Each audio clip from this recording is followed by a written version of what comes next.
Tony-winning Broadway legend, not only known for her spectacular voice, but for paving the way for entertainers of color by becoming the first black actress to replace a white actress in a leading role when she replaced Diane Keaton in the Broadway hit musical Hair. Stop it right now. Jesus. And at 79 years old, the three-time Grammy nominee is showing no signs of slowing down.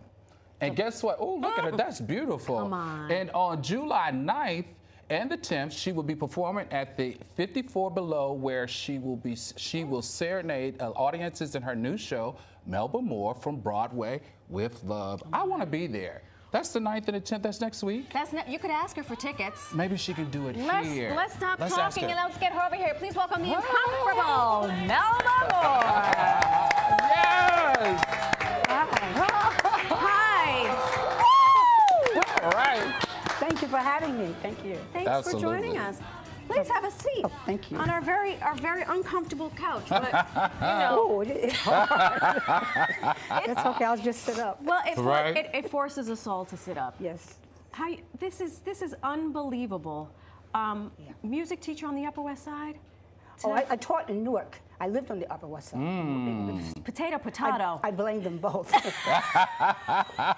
Can I please touch you? Oh my God. Oh, a dream has come true. Can you please tell me or share with us how hard was it to break all those barriers? Because you are really a trailblazer. Yes, you, madam. No, I was just in the right place at the right time. With the right voice, the right look, the right talent, the right everything. There is a God.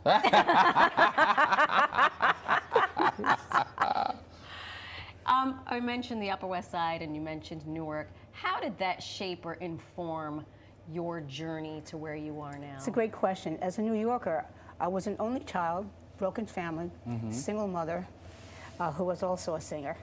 Trying to take care of her mother who had strokes, up here from Alabama. So it was really a distressed family. But she married an incredible man from Newark, New Jersey. All right. Newark. And he was a piano player, so they formed an act together. And they got married. He had a son and a daughter, so now I had a sister and a brother. Okay. This is the formulation of your life, so that's an incredibly important question. So, and I'm Catholic. God answers our prayers, honey. So, you got that right. Anyway, I prayed for us, a sister and a brother, and I got a family. And I always tried to show them, it's going to make me cry, how important it was for me to be a part of their family and us to be one, because I knew what it was like not to have that. Right. But anyway, my dad was a piano player, and they formed a group together. So that's how music became the centerpiece of my life. I was already 10 years old. Now, when you're the instrument, usually by the time you're 2 or 3 years old, somebody says, oh, that kid has a voice. But that was missing in my life, so I've done everything late. I'm just getting my star late. I'm getting everything late. It's not late, it's right on time. Right, and you're getting it. Now, let me ask you this question, Ms. Moore. You're so tiny, but you built out sounds that are like larger than life. And I understand that even Barbra Streisand may have asked you for tips on how... Hold it right there. I don't want to get sued. Miss Streisand did not ask me for tips. Okay. But what had happened was... What happened? I was in Pearly, the musical, as opposed to Pearly, the comedy. And I was backstage getting into my street clothes. And I looked up at my dressing room door, which was open, and it was Barbra Streisand standing there. Of course, she could go backstage and she felt like it. Right. And she was just standing there. She says, Melba. I said, huh? Right. She says, Melba, how do you hold those notes? I said, I don't know. That sounds like a tip to me. Right. No, but I'm talking about the experience was just so... Surreal. Yeah. I bet. That's the right word. Yeah. That's what happened. She did not ask me for tips. Okay. She said, how do you hold those notes? How do you hold those notes for so how long? do you? Well, it came from being a small voice, weak. My natural talent is as a classical singer. But didn't nobody want to hear that on the radio. Wow.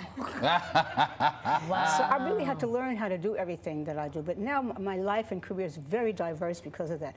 Everything that I do, I have to like either teach myself or study how to do it. And what happens is you get stronger, you don't get too fat, you know. No. Right. Oh, you look beautiful. Right. There's nothing You got to on work you. out just to walk, you know what I'm saying? That's right. You remember I asked you earlier about breaking barriers. I don't know if people know this, but you were one of the first black females to host a variety show. Oh. Like, Oh, yeah. how do you juggle that? Well, you're in the right place at the right time once again. I was in Pearly, the musical. I differed that from Pearly, the comedy, because it's a straight show. And one of my fellow actors introduced me to Clifton Davis. And he was down the street in the chorus of Hello Dolly, which at the time starred Miss Pearl Bailey. Oh my God. Wow. And guess who her leading man was? You're too young. Cab Calloway. Okay. So that's how it was on Broadway, right? But he went from there to having one of the male leads in Two Gentlemen of Verona, which was a Broadway musical. And so he was a Broadway star. I was a Broadway star. I guess we were the kind of the black Sonny and Cher. That's how we got offered to do a summer TV show. Nobody's ever asked me that question before. Oh, see? Look at you, Pat seasoned yourself journalist. on the shoulder, you can't reach your back. Here. Huh? Ever thought about doing it again, reprising? Yeah. Oh my goodness. Let's bring back the variety show. That's not a bad idea. I'll produce it. You sell it. I'll sell it. We got it. Actually, Clifton is on a new soap opera now. Oh, that's Oh. right. So you should contact him and see if he would do it. Is that the evening soap opera? No, it's on the No. afternoons. It's I think it's called Beyond the Gates. Beyond Oh the yeah, that's what I Gates. meant. Yeah, that one. Okay. You see if he'll do it. I'll do it. We feel, Oh, you okay. know what? We have a lot of planning to do. You should probably hang out with us. Yes. Ahead of your And maybe performance. sing for us. So You should sing Yes. with us. Oh, no, right for now. us, not with us. For us. I thought you had Please. a gig for me. we'll make one. This will be the warm up before the real gig at 54 Below. Okay, I'll do it. Okay. Yes. He wants to know if he could get tickets. Can you? Yeah. What do you think? July 9th and 10th. Well, I got some pull, yeah. Oh. It I all think I depends on know- how the planning of this variety show goes. Miss Melba Moore, Right. She's my manager. I'll only take 20%. Listen, 20. stick around Listen, here. I'll manage Melba you Moore. for 10. Miss Melba Moore is going to sing right here on New York Living. Make sure to catch her at 54 Below on July 9th and 10th. Go to 54below.org for tickets.